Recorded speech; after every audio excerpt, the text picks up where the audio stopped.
বিপদ আসলেই প্রথমে বিশ্বনবী সাল্লাল্লাহু আলাইহি ওয়াসাল্লাম একটা দোয়া পড়তেন। তিনি পড়তেন ইন্না লিল্লাহি ওয়া ইন্না ইলাইহি রাজিউন। তাহলে বিপদ এলেই আমরা এখন থেকে ইন্না লিল্লাহ করব, নাকি হাই হুতাশ করবেন? একদল আছে হাই হুতাশ করে, হায় আল্লাহ রে মোর কি হইল রে, মই কি হরমু রে, মই কমবে যামু রে, এরকম বিলাপ করতে নিষেধ করেছেন বিশ্বনবী।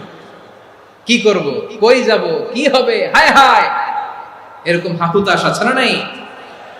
বিশ্বাসীরা হাহুতাশ করে না, তারা ইন্না লিল্লাহ পড়ে। তারপরে বিশ্বনবী পড়তেন আল্লাহুম্মা আজুরনি ফি মুসিবাতি ওয়াখলুফ লি খায়রাম মিনহা। একসাথে প্রথমে পড়তেন ইন্না লিল্লাহি ওয়া ইন্না ইলাইহি রাজিউন, তারপর পড়তেন আল্লাহুম্মা আজুরনি ফি মুসিবাতি ওয়াখলুফ লি খায়রাম মিনহা, মানে আল্লাহ এই যে আমি বিপদে ধৈর্য ধারণ করলাম এটার সব তুমি আমারে দাও, আর যেটা হারালাম এর চেয়ে ভালো কিছু দিয়ে মেকআপ করে দিও, ভালো কিছু দিয়ে বদল করে দিও। সুবহানাল্লাহ পড়েন।